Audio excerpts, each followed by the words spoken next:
ಓಂ ಶ್ರೀ ಗುರು ರಾಘವೇಂದ್ರಾಯ ನಮಃ. ಎಲ್ರಿಗೂ ನಮಸ್ಕಾರ. ಇವತ್ತಿನ ವಿಡಿಯೋನಲ್ಲಿ ವರೋಧಿನಿ ಏಕಾದಶಿ 13ನೇ ತಾರೀಕು ಸೋಮವಾರ ಬಂದಿರುವಂತಹದ್ದು. ಈ ಏಕಾದಶಿಯ 3 ದಿವಸಗಳ ಸಂಪೂರ್ಣ ಆಚರಣೆ ಹೇಗೆ ಮಾಡಬೇಕು ಅನ್ನುವಂತಹ ಮಾಹಿತಿಯನ್ನು ನಿಮಗೆ ಈ ವಿಡಿಯೋನಲ್ಲಿ ಕೊಡ್ತೀನಿ. ನೋಡಿ, ಸಾಧ್ಯವಾದಷ್ಟು ಆರೋಗ್ಯ ಸರಿ ಇರುವಂತಹ ಪ್ರತಿಯೊಬ್ಬರೂ ಕೂಡ ಈ ಏಕಾದಶಿಯನ್ನು ಆಚರಣೆ ಮಾಡಿ. ಏಕೆಂತಂದರೆ ಇದು ಒಂದು ಶ್ರೇಷ್ಠವಾದಂತಹ ಏಕಾದಶಿ. ಒಂದು ಏಕಾದಶಿ ಆಚರಣೆ ಮಾಡುವಂತಹದ್ದು, ಅದರ ನೆಕ್ಸ್ಟ್ ಏಕಾದಶಿ ಬಿಡುವಂತಹದ್ದು, ಮತ್ತೆ ಮಾಡುವಂತಹದ್ದು, ಈ ರೀತಿ ಮಾಡೋದ್ರಿಂದ ನಿಮಗೆ ಏಕಾದಶಿ ಆಚರಣೆ ಮಾಡಿದಂತಹ ಸಂಪೂರ್ಣ ಫಲಗಳು ಖಂಡಿತವಾಗಿ ಸಿಗೋದಿಲ್ಲ.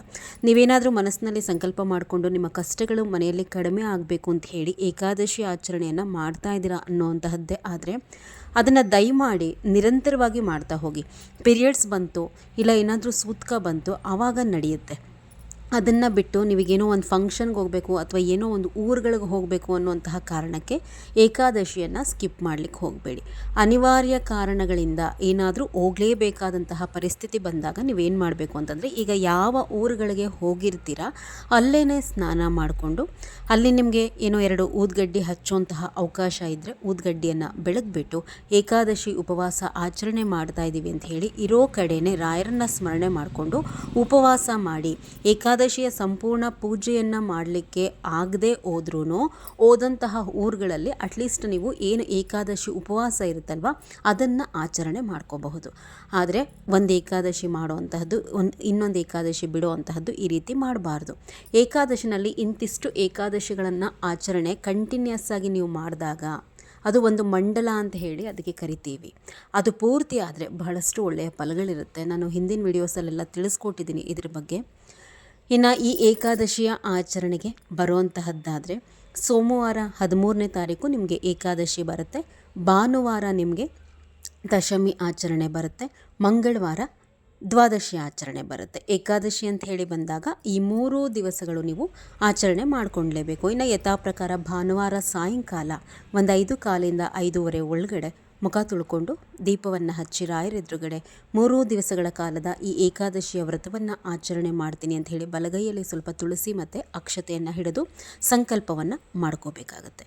ಇನ್ನು ಏಕಾದಶಿಯ ದಿವಸ ಸೋಮವಾರ ಆದಷ್ಟು ಮಡಿ ಬಟ್ಟೆಯನ್ನು ಉಟ್ಕೊಂಡು ಪೂಜೆ ಮಾಡಿ. ಹೆಣ್ಮಕ್ಳು ಸೀರೆಯನ್ನು ಉಟ್ಕೋಬೇಕು. ಮಡಿ ಬಟ್ಟೆ ಅಂತಂದರೆ ಸ್ನಾನ ಮಾಡ್ಕೊಂಡಿದ್ದಾಗ ನೀವು ವಾಷಿಂಗ್ ಮಿಷಿನ್ಗಳಲ್ಲಿ ಅಥವಾ ಬಟ್ಟೆ ಒಗೆಯುವಾಗ ಒಗೆದಿದ್ದರೂ ಕೂಡ ಶುದ್ಧವಾದಂತಹ ನೀರಿನಲ್ಲಿ ಅದ್ದಿ ಒಂದು ಒಳ್ಳೆ ಜಾಗದಲ್ಲಿ ಅದನ್ನು ಒಣಗಿಸಿ ಮತ್ತೆ ಮೈಲಿಗೆ ಬಟ್ಟೆಗಳ ಜೊತೆ ಹಾಕುವಂತಹದ್ದು ಅದೆಲ್ಲ ಮಾಡಬೇಡಿ. ಸಪ್ರೇಟಾಗಿ ನೀಟಾಗಿ ಒಂದು ಜಾಗದಲ್ಲಿ ಎತ್ತಿಟ್ಕೊಂಡು ಆ ಸೀರೆಯನ್ನು ಉಟ್ಕೊಳ್ಳೋ ಅಂತಹದ್ದನ್ನು ಮಡಿ ಬಟ್ಟೆ ಅಂಥೇಳಿ ಅಂತಾರೆ. ಏಕಾದಶಿ ಉಪವಾಸ ಬಹಳ ಶ್ರೇಷ್ಠ. ಈ ರೀತಿ ಮಡಿ ಬಟ್ಟೆಯನ್ನು ಹಾಕ್ಕೊಳ್ಳಿ. ಪೂಜೆಯನ್ನು ಮಾಡೋ ದಿವಸ ಆ ಇಡೀ ದಿವಸ ಉಪವಾಸ ಇರ್ತೀರ, ಅದೇ ಸೀರೆಯಲ್ಲೇ ಕಳೀರಿ. ಮಧ್ಯೆ ನೀವು ನೈಟಿಗಳನ್ನು ಹಾಕ್ಕೊಳ್ಳೋ ಅಂಥದ್ದನ್ನು ಮಾಡಿ. ಭಾನುವಾರ ದಶಮಿಯ ದಿವಸ ಸಾಯಂಕಾಲ ಸಂಕಲ್ಪ ಆದಮೇಲೆ ಸಿಹಿ ಅವಲಕ್ಕಿ, ಅವತ್ತಿನ ದಿವಸ ರಾತ್ರಿ ಸಿಹಿ ಅವಲಕ್ಕಿಯನ್ನು ಸೇವನೆ ಮಾಡಿ ಚಾಪೆಯ ಮೇಲೆ ಮಲ್ಕೊಳ್ಳಿ. ಇನ್ನು ಸೋಮವಾರ ಏಕಾದಶಿ ಪೂಜೆ, ಶ್ರೀಮನ್ನಾರಾಯಣನನ್ನು ಸ್ಮರಿಸದೆ, ಶ್ರೀಮನ್ನಾರಾಯಣನ ಪೂಜೆಯನ್ನು ಮಾಡದೆ ಕೇವಲ ರಾಯರನ್ನಷ್ಟೇ ನೀವು ಪೂಜೆ ಮಾಡಿದರೆ ಖಂಡಿತ ನಿಮಗೆ ಯಾವ ಫಲನೂ ಕೂಡ ದೊರೆಯೋದಿಲ್ಲ. ಏಕೆಂದರೆ ಸ್ವತಃ ರಾಯರು ಕೂಡ ಶ್ರೀಮನ್ನಾರಾಯಣನ ಹೆಸರಿನಲ್ಲೇ ನಿರ್ಜಲವಾದಂತಹ ಉಪವಾಸವನ್ನು ಏಕಾದಶಿಯಲ್ಲಿ ಮಾಡುವಂತಹದ್ದು.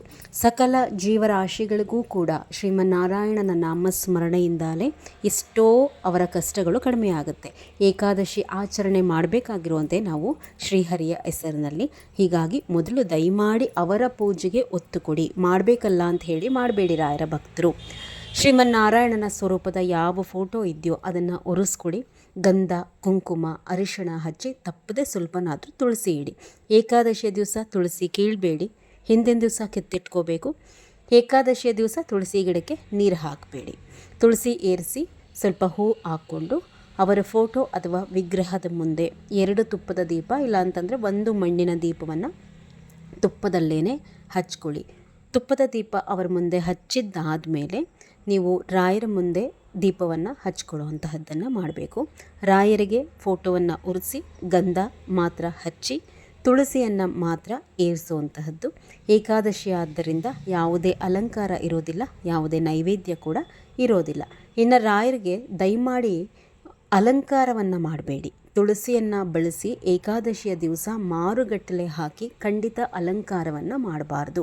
ರಾಯರಿಗೆ ಯಾಕೆ ನಾವು ತುಳಸಿಯನ್ನು ಹಾಕುವಂತಹದ್ದು?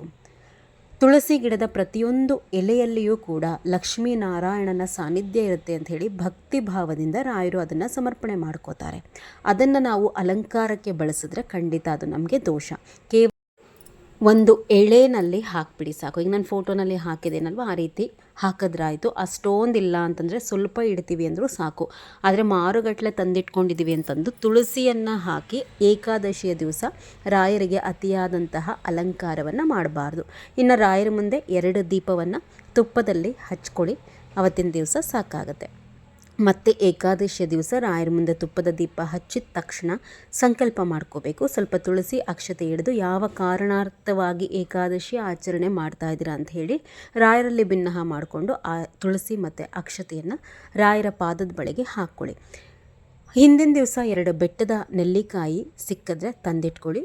ಏಕಾದಶಿ ಬಹಳ ಚೆನ್ನಾಗಿ ಬಂದಿದೆ, ಬೆಟ್ಟದ ನೆಲ್ಲಿಕಾಯಿಯ ದೀಪಾರಾಧನೆ ಮಾಡಿ ವಿಷ್ಣು ಸಹಸ್ರನಾಮ ಪಾರಾಯಣ ಮಾಡುವಂತಹದ್ದು ಅವತ್ತಿನ ದಿವಸ ಒಳ್ಳೆಯದು.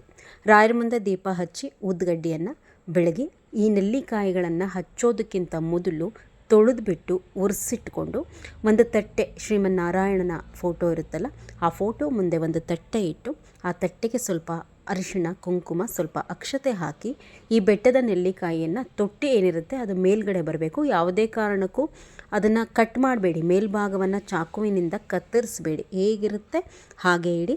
ತುಪ್ಪದಲ್ಲಿ ಹೂಬತ್ತಿ ಇರುತ್ತಲ್ಲ ಅದನ್ನು ನೆನೆಸ್ಕೊಂಡು ಒಂದೊಂದು ನೆಲ್ಲಿಕಾಯಿ ಮೇಲೆ 2 ಬತ್ತಿಯನ್ನು ಇಟ್ಬಿಟ್ಟು ನೆನೆಸ್ಬಿಟ್ಟು ತುಪ್ಪದಲ್ಲಿ ಹಚ್ಚಿ ಅರಿಶಿಣ ಕುಂಕುಮ ಹಚ್ಚಿ ನೆಲ್ಲಿಕಾಯಿಗಳಿಗೂ ಕೂಡ ಒಂದೊಂದು ಹೂ ಇಟ್ಬಿಟ್ಟು ತಟ್ಟೆನಲ್ಲಿ ಇದನ್ನು ಊದ್ಗಡ್ಡಿಯಿಂದ ಈ ದೀಪವನ್ನು ಹಚ್ಚಿದ್ದಾದ ತಕ್ಷಣ ನೀವೇನು ಮಾಡಬೇಕು, ವಿಷ್ಣು ಸಹಸ್ರನಾಮವನ್ನು ಹೇಳ್ಕೋಬೇಕು.